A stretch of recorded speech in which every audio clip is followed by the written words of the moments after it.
नमस्कार, आपका स्वागत है ऑब्जर्वेशन ऑफ वर्ल्ड में। मेरा नाम नरेंद्र साहनी है और आप देखना शुरू कर चुके हैं वो न्यूज़।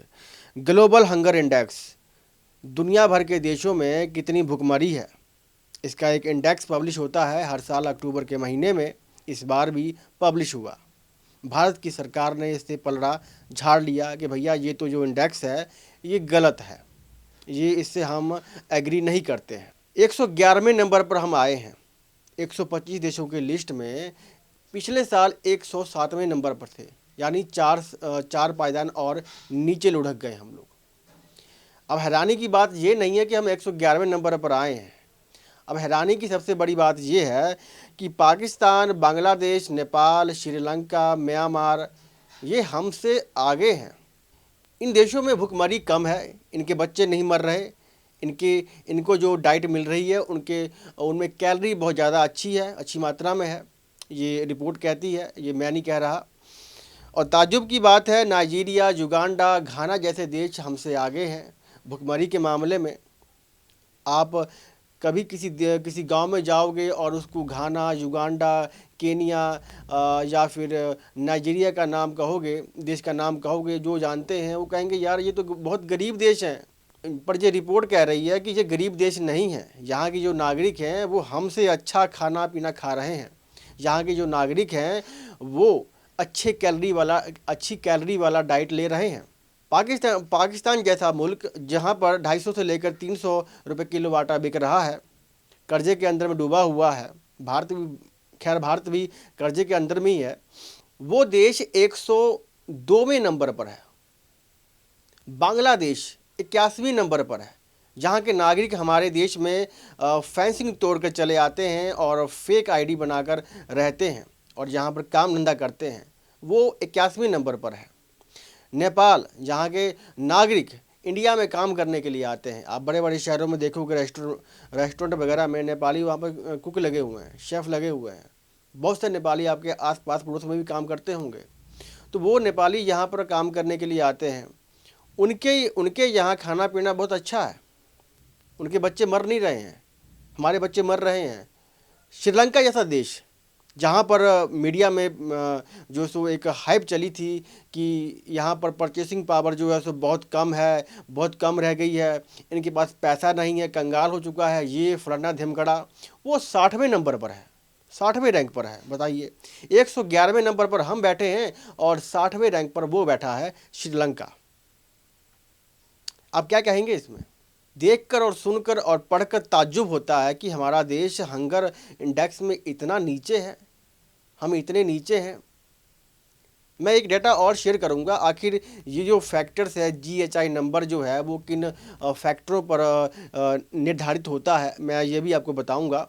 तो उससे पहले मैं आपको एक डेटा और बता रहा हूं कि भारत के अंदर में 2013 में NFSA, national food security act जो है सो कांग्रेस के समय में ही लागू कर दिया गया था वहाँ। इसके तहत उस समय ये कहा गया था कि 67% जो पॉपुलेशन है हमारी, उसको सब्सिडाइज अनाज मिलेगा, और जिसमें 75% जो है सो रूरल एरिया से लोग होंगे, रूरल एरिया के जो गरीब लोग होंगे वो होंगे, और 50% वो लोग होंगे जो अर्बन एरिया से होंगे।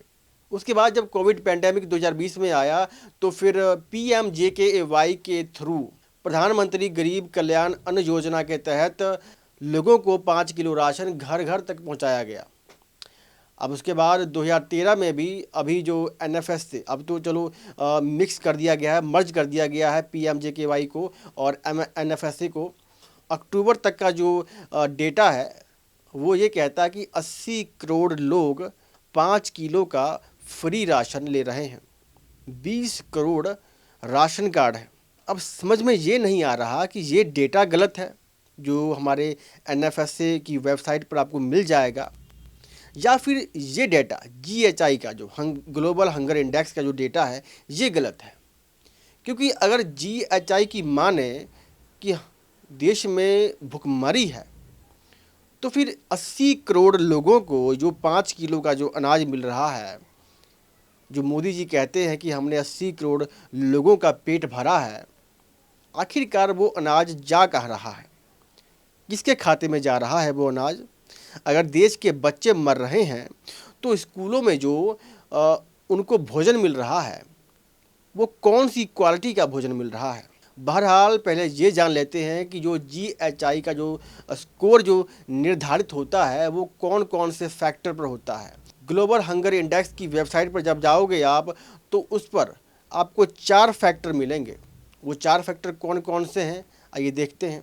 Under nourishment, child wasting, child stunting, child mortality. Under nourishment के अंदर में अब देश के लोगों को, देश की जनता को जो खाना मिल रहा है उसमें कैलोरी का इंटेक कितना है, कैलोरी कितनी मात्रा में मिल रही है, ये जो है सो पहला फैक्टर है। दूसरा फैक्टर क्या है, चाइल्ड वेस्टिंग का। इस फैक्टर में ये देखा जाता है कि बच्चे की जो हाइट है, बच्चे का जो वेट है वो लो है, उसके हाइट के अकॉर्डिंग वो कितना लो है, जो कि ये दर्शाता है कि उसके खान पान में एक्यूट अंडर न्यूट्रिशन है। वो अंडर न्यूट्रिशन के तहत ही उसके वेट में कमी आ रही है उसके हाइट के अकॉर्डिंग। चाइल्ड स्टंटिंग के मामले में ये देखा जाता है कि 5 साल तक के बच्चे के शरीर में जो विकास हुआ है, उसकी जो हाइट बढ़ी है उसकी एज के अकॉर्डिंग है या नहीं है। अगर नहीं है उसकी हाइट तो इसका मतलब ये है कि उसकी वो कुपोषण का शिकार है। चाइल्ड मोर्टेलिटी के बारे में बात करते हैं तो ये फैक्टर ये तय करता है कि देश के अंदर में 5 साल तक के बच्चों की कितने बच्चों की मौत हुई है। ये चारों फैक्टर्स तय करते हैं कि GHI स्कोर किसी देश का कितना होगा। ये अगर ये डेटा गलत है तो मुझे ये समझ में नहीं आ रहा कि चाइना का जो है सो डेटा, चाइना का जो GHI स्कोर है वो इतना बढ़िया क्यों है। हमारा पड़ोसी मुल्क है, उनका GHI स्कोर बढ़िया आ गया। वो उनका जो GHI स्कोर है वो 5 से भी नीचे है, हमारा 28 के लगभग है, वो 5 से नीचे है, वो टॉप 20 कंट्रीज़ में आते हैं। आप समझ सकते हैं चाइना यूं ही नहीं वर्ल्ड पावर है, उसके बच्चे मर नहीं रहे हैं, हमारे बच्चे मर रहे हैं, हमारे बच्चे कुपोषण का शिकार हैं, उसके बच्चे नहीं हैं, तो इसलिए वो सुपर पावर है। और हम कौन सी श्रेणी में हैं, हम अपने आप को विश्व गुरु कहलाने की होड़ में लगे हुए हैं कि हम विश्व गुरु बनना चाहते हैं पर अपने बच्चों को ढंग का खाना खिला नहीं सकते हैं। खैर, इस डेटा को आप कितना सही समझते हैं, कितना गलत है। और जो डेटा हमारे देश के प्रधानमंत्री देते हैं कि 80 करोड़ लोगों को हम 80 करोड़ लोगों का हम पेट भर रहे हैं, वो डेटा कितना सही है। आपके आस पड़ोस में कितनों को अनाज मिल रहा है, और अगर अनाज मिल रहा है तो आपको लगता है कि ये जो GHI हंगर इंडेक्स जो आया है, भुखमरी का जो इंडेक्स आया है वो सही है। वीडियो अच्छी लगे और इन्फॉर्मेटिव लगे तो लाइक और शेयर कीजिए। धन्यवाद। जय हिंद।